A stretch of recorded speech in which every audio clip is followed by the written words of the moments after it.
with your many toys. You don't own me. Ha! Don't say I can't go out with other boys. Just let me be myself. That's all I want from you. To live my life the way I want. To say and do whatever I please. Just let me be myself. That's all I ask from you. That's all I want, baby. To say my life the way I want. That's all I want. To say and do whatever I please. Just let me be myself. That's all I want from you. To live my life the way I want. To say and do whatever I please. Because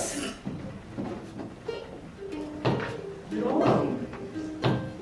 Look, don't try to change me in any way. You don't own me. Don't tie me down, 'cause I'd never stay.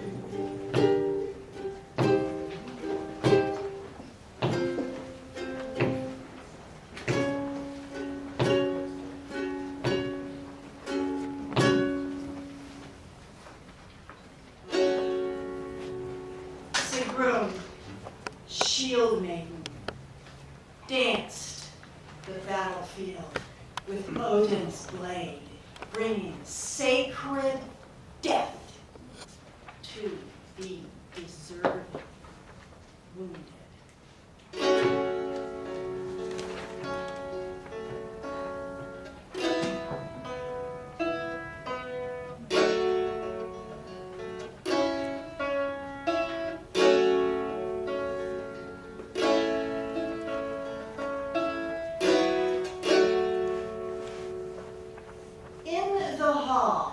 Her father said, "You will marry Hodbrod, son of," well, I can't remember the man's name, but you know who I mean. Sigrun replied, "I serve Odin. You don't own me, father, and I am not marrying Hodbrod." She stole her father's favorite horse, rode directly to the closest battlefield where she found a splendid young hero slashing his way through the foes. He had a mane of magnificent golden hair, shoulders as wide as an axe handle is long, slender waist, stupendous thighs, glacier pale, piercing blue eyes. Sigrun was smitten. Who is that? Oh, that, said another shield maiden. That is Helga, one of the Volsung kids. And the cause of this ruckus, he killed Hunding, and now he's killing all of Hunding's sons. And Sigrun said that I shall call him Hunding Slayer, and he shall be mine. He shall be my Hunding Slayer. And as soon as the battle was over, she got on her horse. She rode directly into the Hunding Slayer's camp. He lifted his drinking horn to her. "Have some of my beer, my dear." Have some beer, my dear. You really have nothing to fear. Sigrun squirmed off her horse. I don't say yes to you until you say yes to me. My father expects me to marry Hodbrod, who might as well be the the son of a cat. Now, if Hot Rod should happen to die in battle, should Hot Rod happen to die by your sword, well then, I'm all yours. Baby, I'm yours. At least until Ragnarok comes. An player said, so you want to start a little war? Oh yes, it's one of a shield maiden's joys. Well then have some beer. It's a long time till Ragnarok.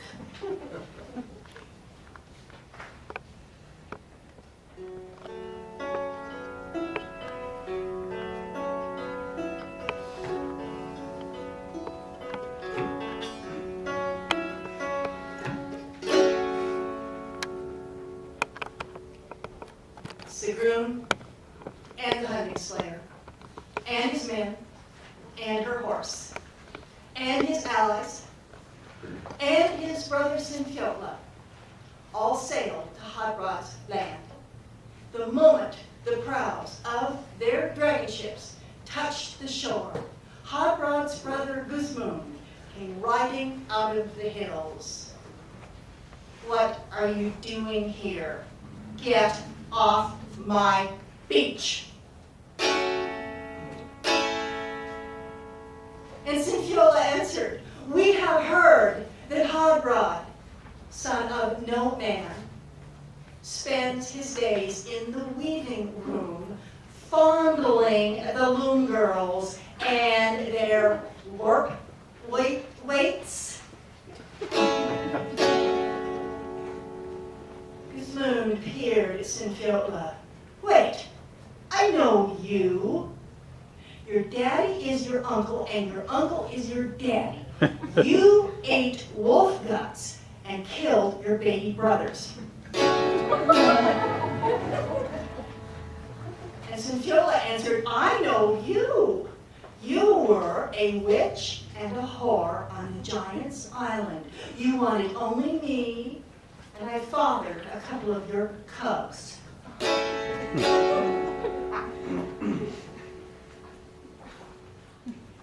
Guzmund said, no, wrong.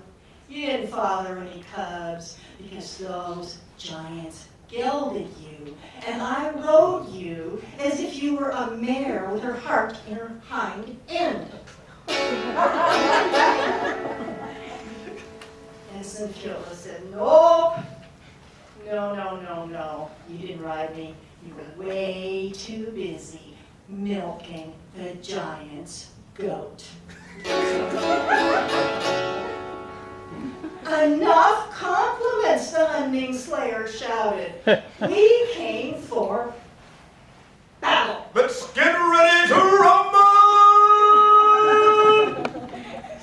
When that battle was over, Hodrod lay dead. Hodrod's brother Guzmund lay dead. Hodrod's father Granmar lay dead. That's the one. Yeah, him, Granmar. Yeah, he was dead. As was Sigrun's father and 3 of her brothers. The 4th was cowering under a pile of corpses. She extracted him by his ear. He looked at Odin's blade and said, don't kill me! You're not worth killing. Odin doesn't want you. But I want you to swear you will become the hunting slayer's man. I swear. I swear, I swear. I swear, I swear, I swear. And that night, Sigrun and her hunting slayer did a lot more than drink beer.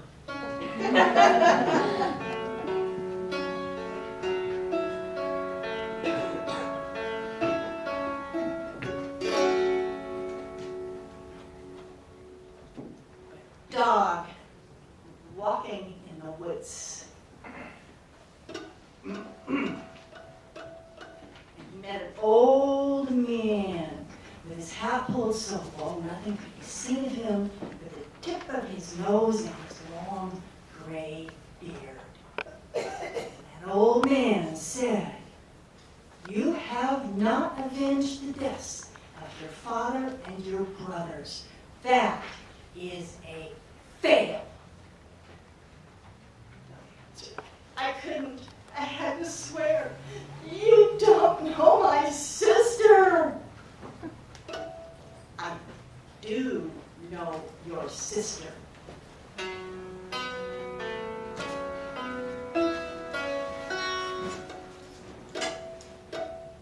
"She carries my blade. Do what that blade tells you to do."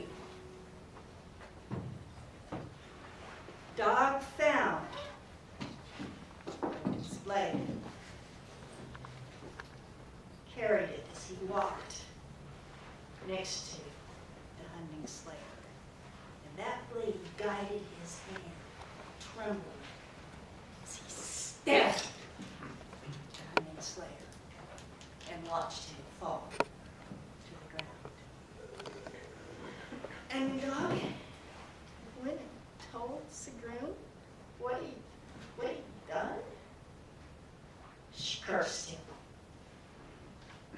"Every time you step foot in a boat, that boat will sink. Every time you put your leg over a horse, that horse will stumble. Every time you draw your weapon, you will be wounded. You will end your life eating the corpses of men." And then Sigrun took her beloved to his burial ground and left him there with the bodies of his horses, the bodies of his hounds, the bodies of his ox, the bodies of his slaves, left him there with all his weapons, his mail, his gold, left him in his barrow and went back to the hall and cried and cried and cried and cried. And cried and cried and cried and cried and cried and cried and cried and cried and cried till finally her maidservant said, "Please stop crying." And she answered, "I will cry if I want to." It's my body and I'll cry if I want to. Cry if I want to. Cry if I want to. You would cry too if it happened to you. She cried until word came that there was light coming out of that burial mound. And then she ran to the burial mound. There sat her beloved hunting slayer, his tunic all clotted with blood and his face all caked in ice. She flung herself into his arms and she cried some more. She said, "Please, every tear that you shed freezes onto my face. You must stop crying." And she answered, but I called you hunting slayer, and you've been mine, and you're always, always, always going to be my hunting slayer." He said, "No."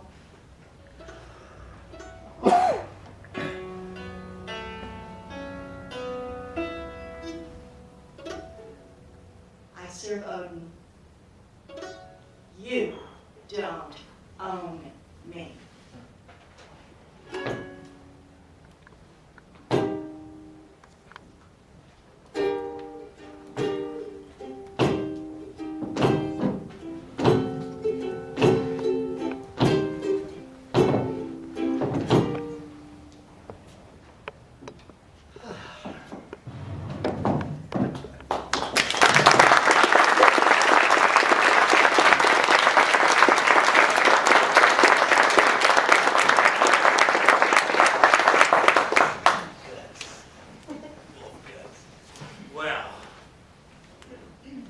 King, the new king of the kingdom of Doe, was so very happy because now he wore the crown of the kingdom on his head, and he sat on his dais and looked out upon the floodplain of the Yoruba River and said, "This is mine, and this is good."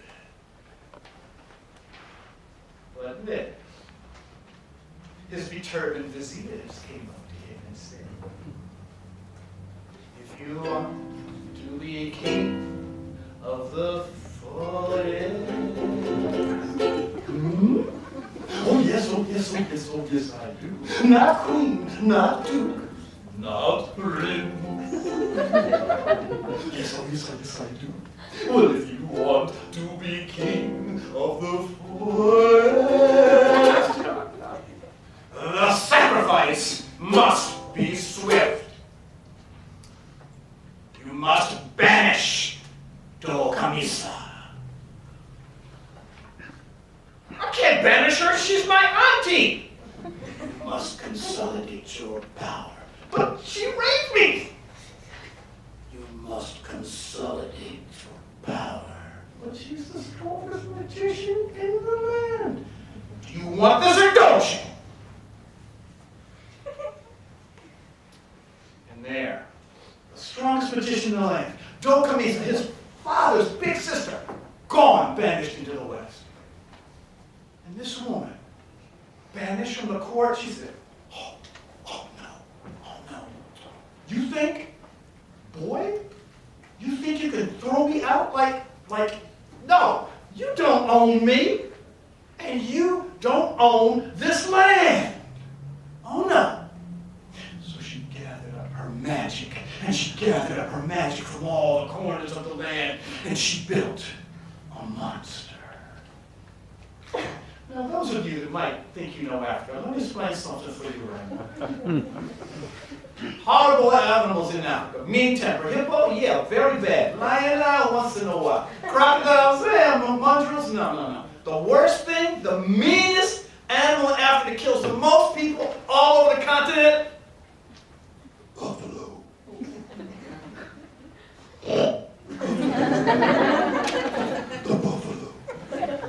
So she gathered the magic from the four corners of the land and built a monstrous buffalo and sent it out.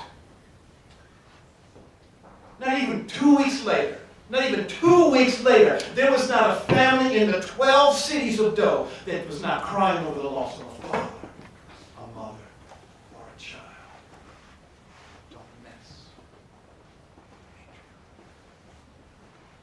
People were scared to death. They couldn't go gather food in the fields. They couldn't fix the irrigation dishes. Everything was going to ruin. They couldn't empty the slop jars in the house. It was really, really bad.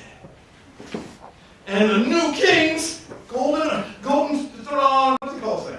Crown, thank you. This crown was getting lopsided and tarnished really quick. So he sent out a proclamation throughout the land, said, look, hello! If anybody can get rid of this monster, you can have the hand of any of these newborn maidens throughout the 12 cities of Do. Well, people still getting decimated. But 2 strangers from the north were passing through. 2 brothers, and they said, we'll take on this challenge. And so they did. They proclaimed themselves before the king and went out to the north. And when they were in the north, that buffalo was killing in the south. They run to the south, that buffalo was killing in the north. They were on the east, west, and they were just getting run ragged because every place they were, they were on the other side. Getting dirty, tired, and needing life, boy. But then, after weeks of this, one evening at dusk, they camped under this little solitary tree on the hill overlooking the valley. Put up their tent. Suddenly there's a shimmer in the air before them, and magically appears a female magical form, green and brown and earthy smelling. It is the djinn of the land of Do, the female nation incarnate. And she says, boys, I know what you want. I know what you're trying to get. And you are outside this land, so I'm going to help you accomplish your goal. In order to do that, there's something you must do. And then things will fall in place for you. And what you must do for every woman that you meet in the land of dough, you must, 5, 6, 7, 8, treat her like a lady. Treat her like, It's the best you can do. you got to treat her like. You got to treat her like a lady, and she'll give in to you. And then she was gone. It's true, it's true. And the brothers, with new resolve, said, let's go. And they did. Got up in the morning with new resolve, said, we're going to accomplish this mission. And they were polite and nice, just like their mama told them, to every woman they saw.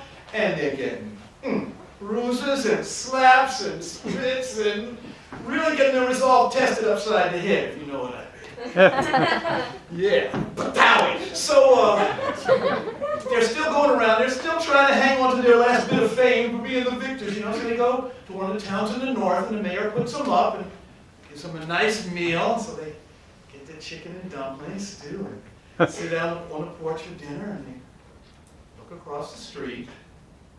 And there across the street, sitting on her porch, and perched on her porch, was a stately older woman. And they remembered what the djinn said, be nice to the ladies. So they, Auntie, we have food for you. I'll eat that slop, get that stuff out of my face. Dumplings all in their afros, and chicken all down the shirt, hot stuff, it's dipping, but it's oh, thank you, Auntie. Have a good night. And they came back the next day with leftover stewed chicken, the best that was left over, and kicked in the shin and kicked in the butt on the way out, and he was like, thank you, Auntie. Oh, that kick in the butt reminds me of the way Mom used to do it. She told us to go outside and play. Oh, so day after day, they brought the choicest morsels of their meals out to that woman, and every day, get out of my, I don't eat that slop. Boy, you look like a skank. Bam! Over and over and over again. And this handsome woman with the long neck and the fancy do was putting them through heck, I swear to say. Then, after day after day after day of fortitude with their meals, came forth with fried chicken, waffles, covered with onion gravy. They carried that determinedly but trepidatiously and with a limp because that shin hadn't healed yet. Over to that lady and said, Auntie, have the best meal? She said, boys, I'm kicking your butt, but I'm looking in your heart. And today, I'm going to give you something because I know what you're after. And I'm going to help you. Because I am Dokamisa. I control the Buffalo Wraith that decimates the land. And I have been told by the djinn of the land that balance must be regained. Balance must be retained. And you two, outside the karma of this nation, are the vehicle to do it. And so I'm going to give you the 3 weapons you need to vanquish that monster. But you must promise 3 things to me.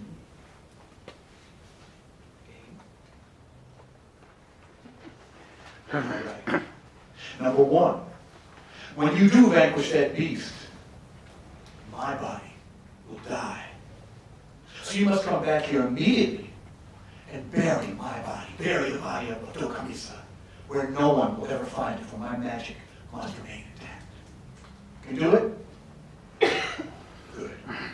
Number 2, like I said, I know what you're here for. So I'm telling you, when that is done, you go back to the king's palace and you ask for the hand of my younger sister, Sule Greg. Brother stepped back, and they looked at this older woman. You know, she was older, but she was stately. Some curves underneath that boo-boo. Hey, ain't no crack, so maybe we take backs. They said, all right, we'll go for Sule Greg. Okay. And number 3, when you vanquish that monster, you will find that its tail is encrusted and entwined with all the gold and the silver of all the people that monster has killed. You take that, and the gold and silver is for you. But you take that tail back to the king to show him that you have vanquished it. And therefore, they won't have to go and defile the body of the buffalo. Can you do that? They said, well, we can take the gold and silver. We know that. We can cut off the tail, but I've been around these people for a while, and I think they're going to want to have something they can kick around. And they want to, they got to get some vengeance out on something. Tokamisa thought about that. 2 out of 3?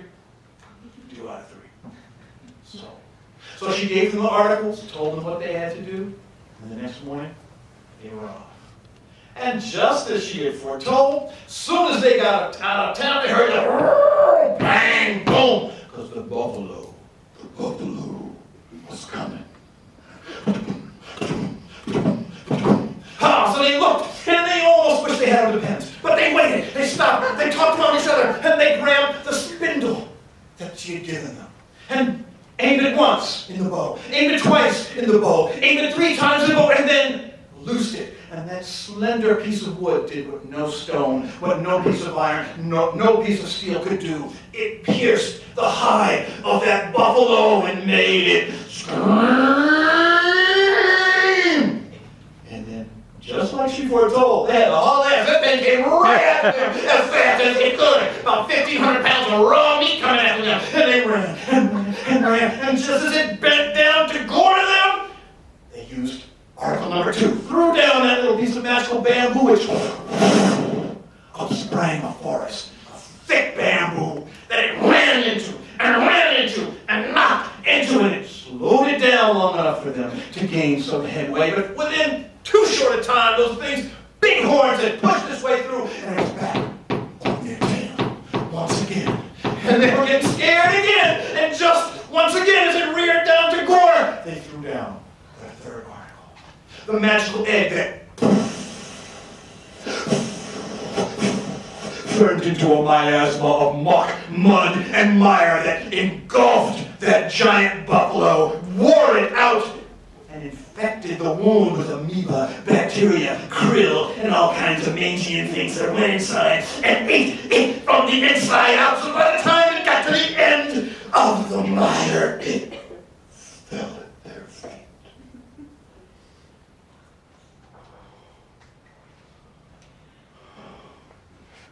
Took out the knife, cut off the tail. Little brother did that while big brother sang his praises. And they looked at that gold and silver and remembered what they had to do. So they went back as they unbraided all that wealth, went and buried the body, and brought that tail back to the king. And he was shining up his, what do you call it again? Crown. Shining up his crown, because he knew he was back in control. He had consolidated the power, and he was all that in the bag of chips. Well, he said, come on, bring the women out, bring the women out, bring the women out. As some of the people went back to get the body of the bull, they paraded all the fine women of town. All 12 towns came right in front of those guys. They're like, all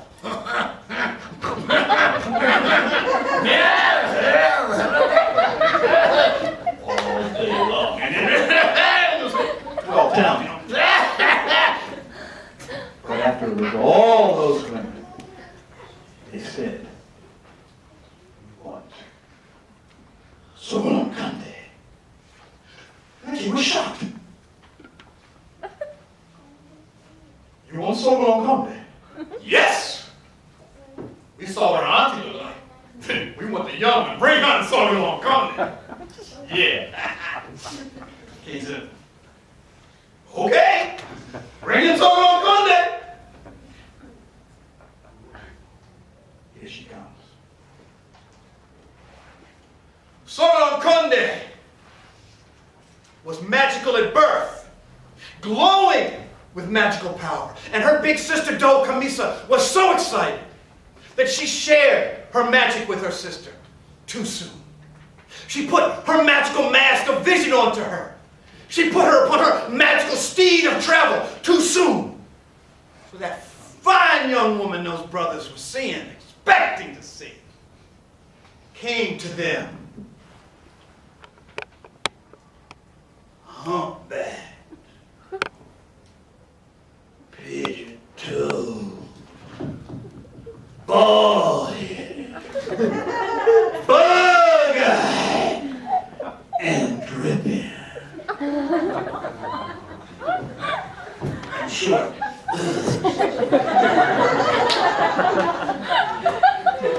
Here you go, boys. Thank you so much for killing the bull. Take something on out of here. Thank you so much. And he went on polishing his crown. And the brothers had the magical inheritor of the power of that buffalo. And they said, well,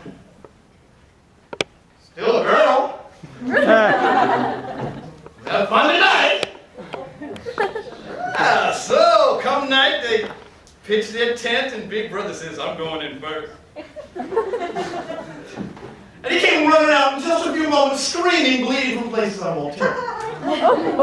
But he didn't tell his little brother, you go in there. For you. Don't be good, you go in there. A couple of minutes later, little brother comes, oh! They slept outside.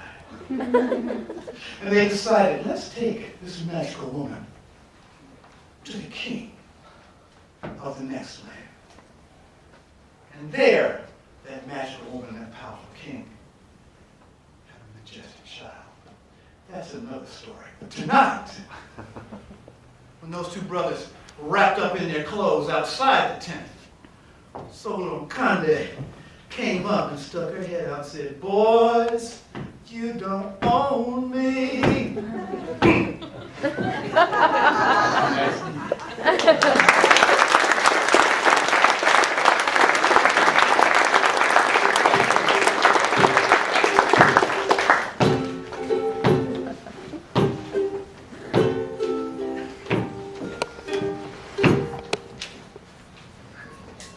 People say that Gwydion was the greatest storyteller who ever lived.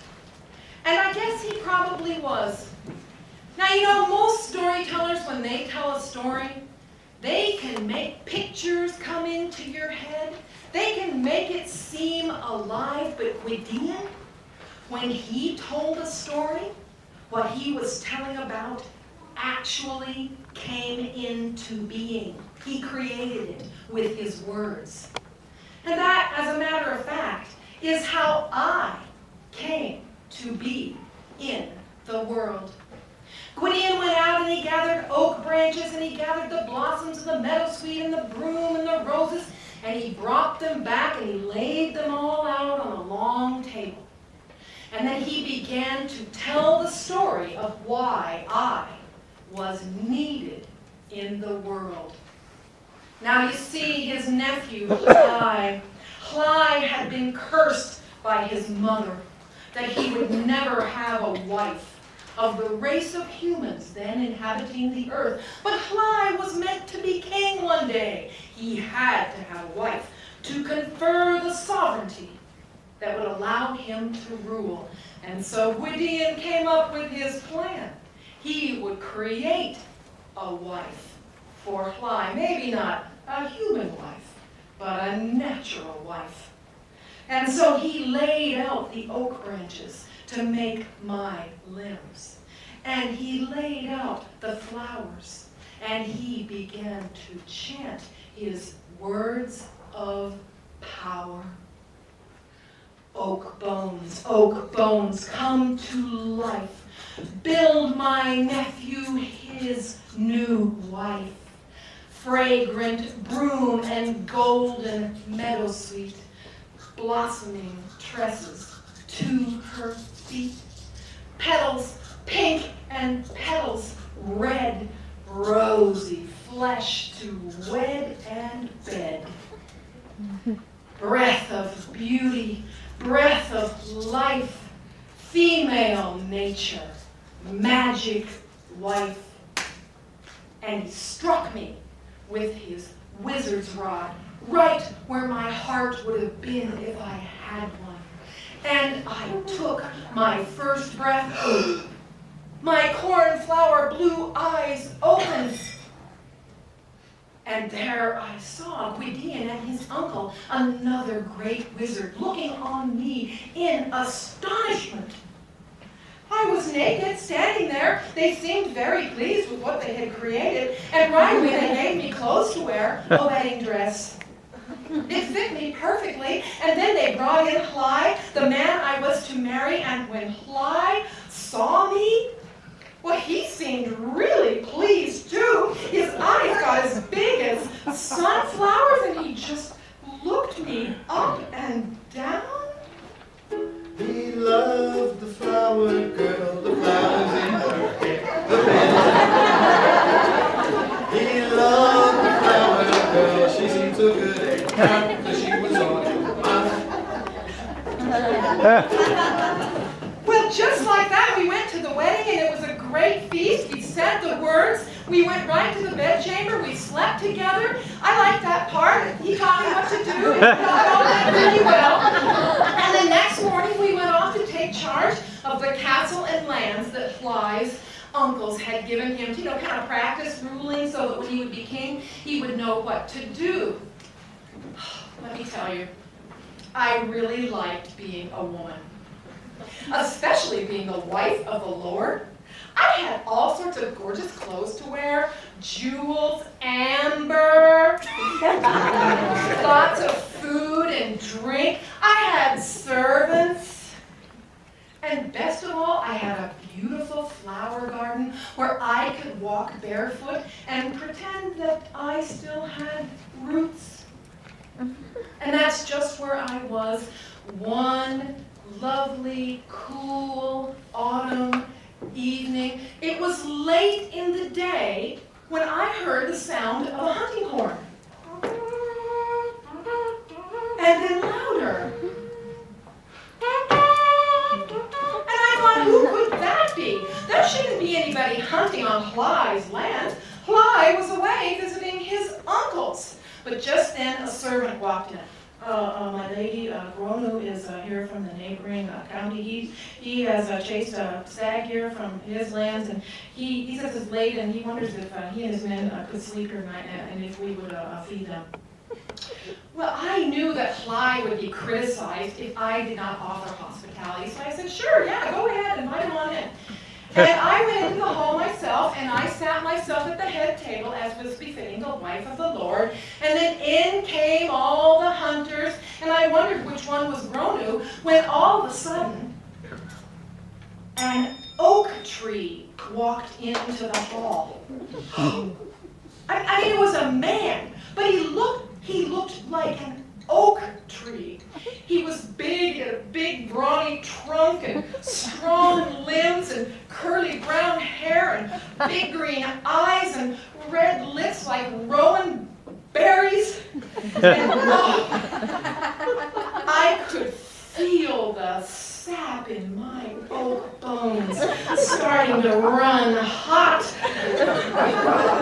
And he walked over to me, and he looked at me, and I could see he was just as smitten. And he said, oh, my lady, he said, your beauty, why, to be in your presence is to witness the fragrance and the beauty of an entire flower garden. You don't know the half of it, I thought. And then he came, and he sat by me, and they brought the food and the drinks, and we entwined our feet, and then we entwined our hands, and our eyes never left each other's eyes. And when dinner was over, we were in that bedroom. And we stayed there for the next 3 nights.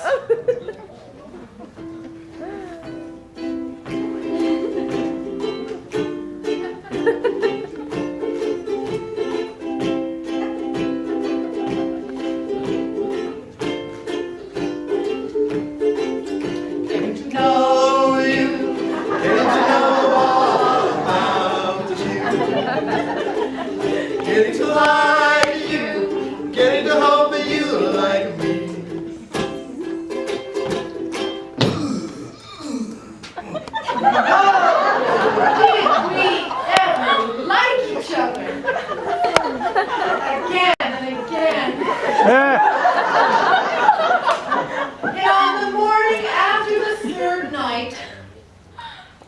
said, I'm going to have to leave you now, my beloved. But I swear it won't be forever. Now you know, we have to figure out how Hly can be killed. And it won't be easy to do it, because he is the nephew of the two most powerful wizards in all the land. Do you think you can do it? You'll have to get the information out of him in such a way that he still thinks you love him. I knew I could do it. You know, people ask me, don't you feel guilty for plotting to kill your husband, the man you were made for? And I say, no. Not really, no. First of all, I had absolutely no choice in the matter.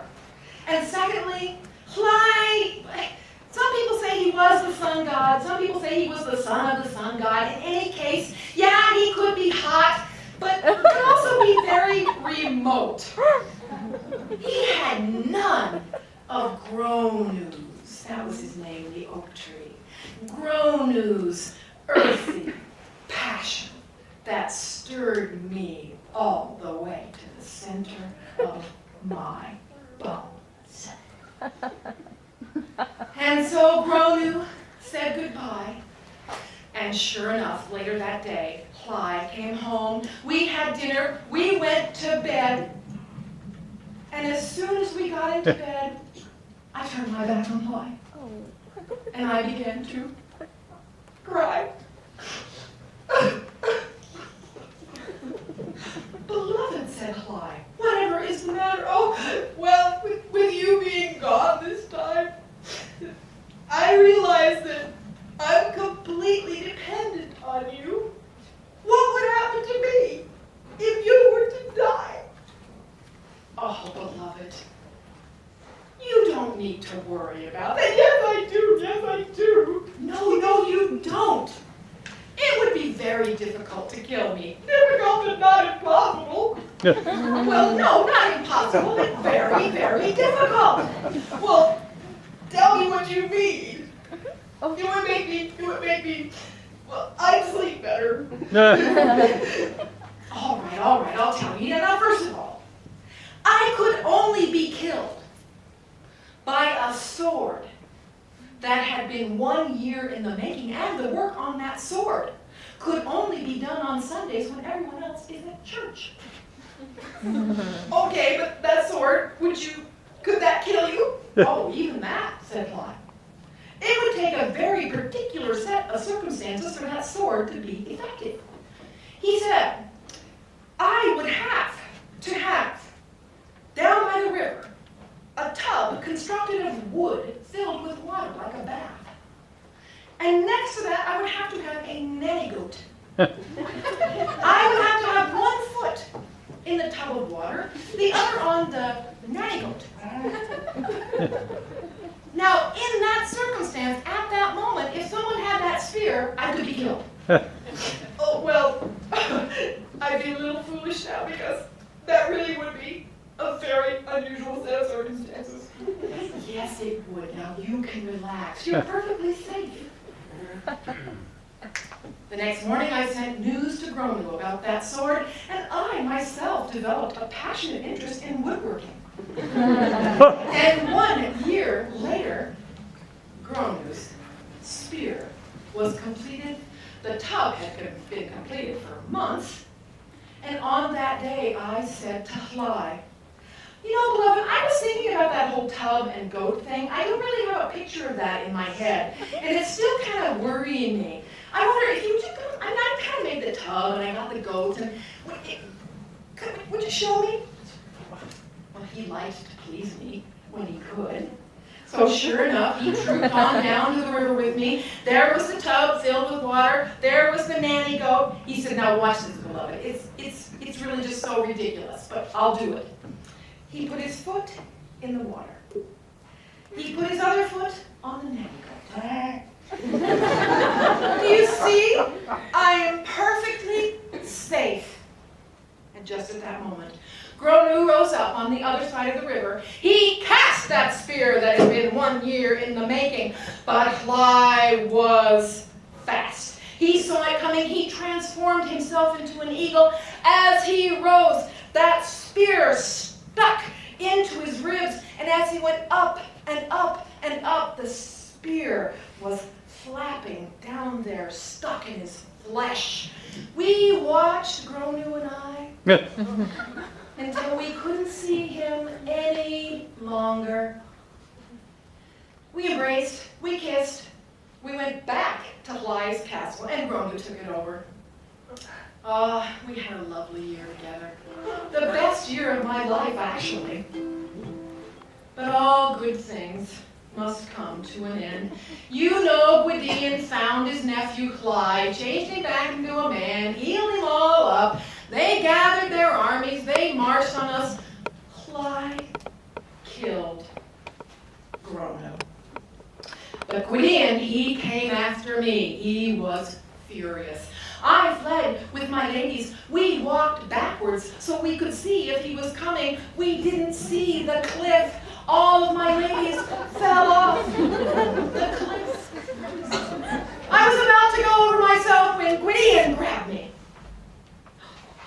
And when he looked at me, a rueful shake of his head he gave. I forgot how beautiful you were. But don't think your beauty is gonna save you, Missy. And don't think I'll do anything as easy as kill you either. No. I am going to turn you into an owl, despised by all other birds. You'll never see the light of day again. You'll only hunt at night. You will pay for your treachery. And he took out his wizard's rod and he struck me again.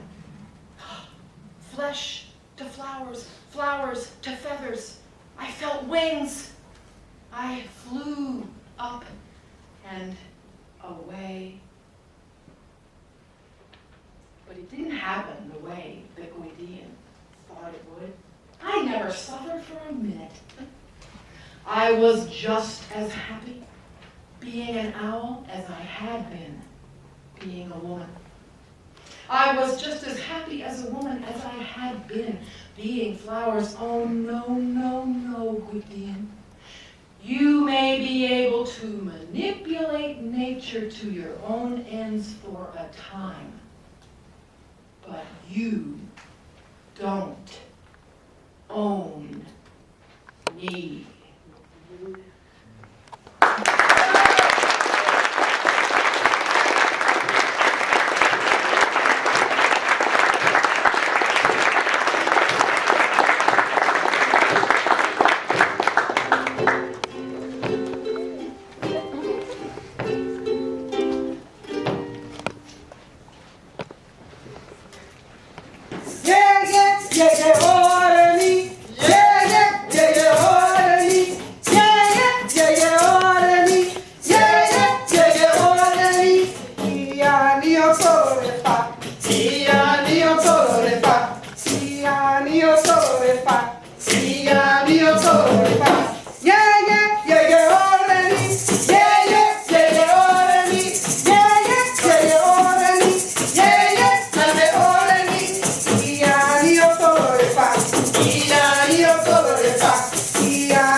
Among the Yoruba people of West Africa, Olorun, God, gathered up in the realms of Ariku, the citizens of the other world where all the gods and goddesses gathered, and looked upon the beauty of the earth that Olorun had created.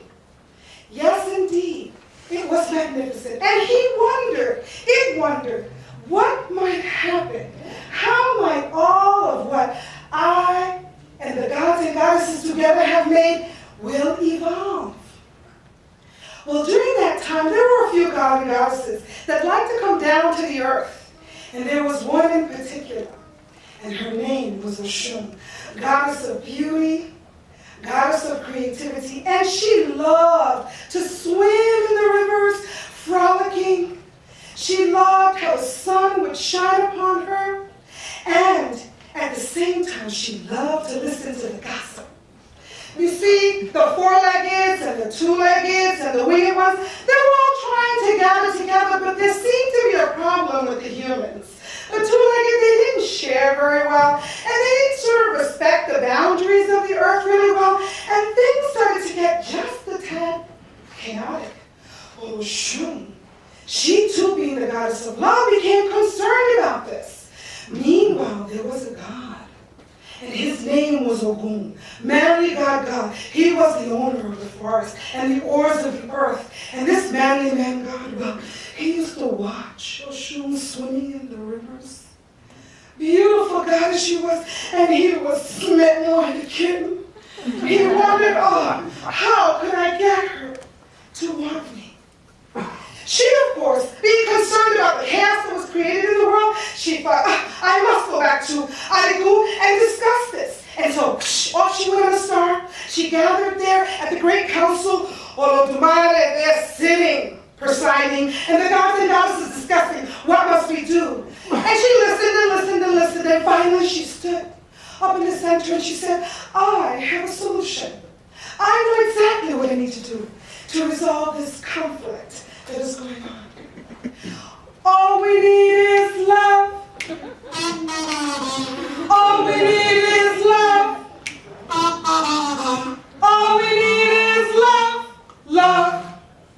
Love is all we need. And she got on her star and whooshed down to the earth. She was going to bring love to the world. Well, it was really late. By the time she got down to the river, she was exhausted. Quasars, shooting stars. Oh, a goddess really needs to get her rest. And so she got over to the edge of the river. She took a little drink of water to refresh herself. And then she looked over to the side and she saw a huge Yoroko tree.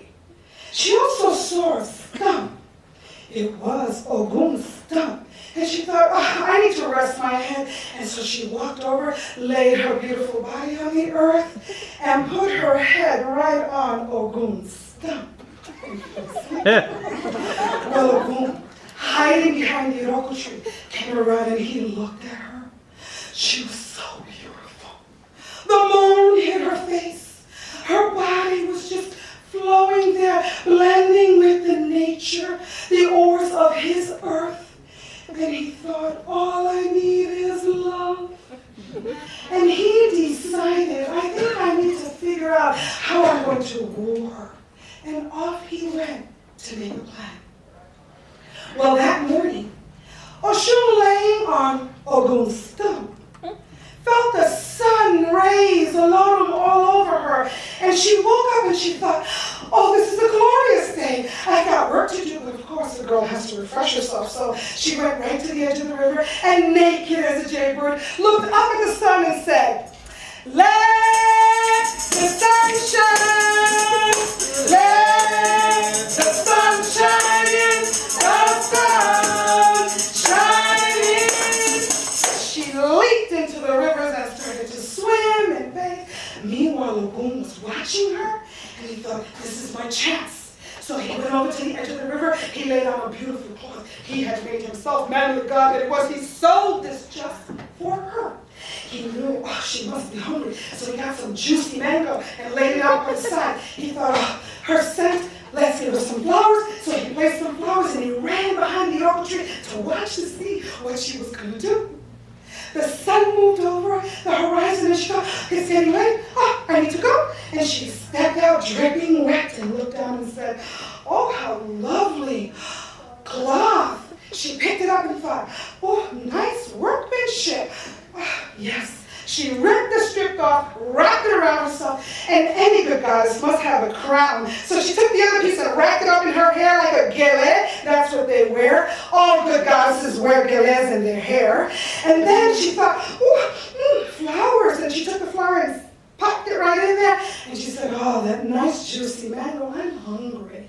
And so she picked up the mango and started to eat and took a stroll right over to Ogun's stump and sat down. She thought she'd kind of contemplate exactly how she would begin to have an interview with all of the creatures that Olodumare had created and get her notes so that she can begin to think about her plan. And suddenly Ogun saw this as his opportunity. So he jumped from behind the Yoruba tree and said, "Hello, Oshun, my goddess, you're looking quite lovely there, aren't you?" And she said, "Oh, yes. Why, thank you." Eating her mango fruit. And he said, "What do you plan through the course of this day?" And just as he said that to her, she looked at the sun and said, "Oh, it's getting late, I've got to go here." And she whooshed off, the flower fell out of her hair and slapped the boom in his face. And he was still looking at her wondering, she didn't even notice that I did this. I didn't even have a chance to tell her. I don't know, this plan isn't quite working. So off he went to think about another way he could woo her. Meanwhile, Oshun went to the edge of the savannah, and she began to call all the animals together. Yeah, yeah, yeah, yeah, oh! Yeah, yeah, yeah, yeah, oh! And all of the creatures came. The four-legged animals came. The gazelle and the elephant, the giraffe, the winged ones came. They all gathered together around Oshun, curious. What is the goddess going to tell us? What is she going to do? The situation is really bad. These two-legged humans really don't honor the boundaries of the earth. And she said, "Well, now let's all gather together and let's all remember one thing. All we need is love." And she began, "Let me hear your concerns." And she took notes and notes and notes and notes. And she was exhausted. Killing gazelle, your brothers and sisters, without even a prayer to the citizens of Aniku? Unacceptable. The giraffe said, "I want to tell you, I'm really tall, I can see. They leave a mess everywhere after their hunting, and they expect us to clean it up. Not acceptable." On and on she went, listening. She was exhausted. She said, I really need to reflect on all of what you've shared. I think it's time for me to think about this and go for a walk, and maybe I need to get some rest and then call a gathering with the two-leggeds to see if we can get them, these humans, to understand that we must share the earth all together. Don't forget, all we need is love. Well, the animals sort of felt their heart chakras opening a bit. They thought, maybe she can do something. And off they went, hopeful. She began to walk into the woods. She was exhausted. She was tired. And as she was walking, Ogun saw her and he said, "Here's my chance." And he jumped right in front of her, "Oshun!" And she was a bit startled and said, "Ogun." And she walked over to his stump and sat down. And he ran and got her a little bit of water in a gourd. "Refresh yourself, my goddess. You know, all work and no playing makes a goddess a dull girl." And she looked at him. "You gotta be kidding. You're trying to woo me now? Do you know the situation and how bad it is here on the earth? I can't even believe you're doing this. This is about love, and why haven't you done something about this sooner? Why was I?" And she was just absolutely irritated at this. And she left. And he looked at her and had his mind. He said, "Love? All you need is love? Is that really what you think? You didn't even notice that I put the mango there? You didn't even notice that I put the flowers there? I labored. I even hurt my fingers. That's a very feminine thing to do, and I sewed that cloth for her. And she didn't even notice. I'll fix her with all her love, blah, blah, blah, blah." And off he went and ran. Well, that night, she was exhausted. She went over to Ogun's stump, laid her head down, and fell out. Really? What else can a girl do? Ogun came from behind the iroko tree and looked at her and said, "I'll fix her. She's been thinking about everything that's as above, but she hasn't really looked at what's so below." And he went right to the edge of the river. And there he whirled himself and whoosh, down into the earth. He went down, down, down, down, digging, digging, digging, digging, digging, as only a manly god could do. Down to almost the core. He thought, I won't let her sit on the hot fire like you, but that's another story. I'll bring her really low. And then he shot himself right up and he stood over there and he said, "We'll see about this love, love, love, love, love." And then he went and he made all these twigs and he put flowers and fruit and he said, "We'll see what she'll do now." And he stood behind the iroko tree and he waited.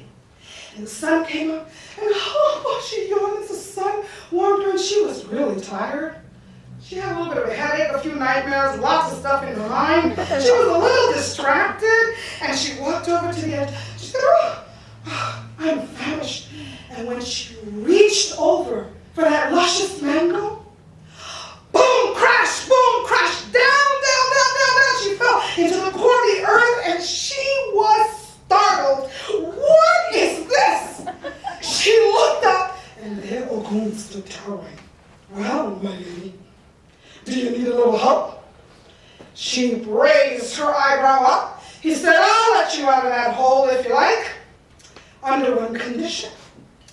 You need to be my wife, and you need to do what I say, and you need to do what I please. And Oshun looked up at Ogun and said, you don't own me. He was so furious, he left.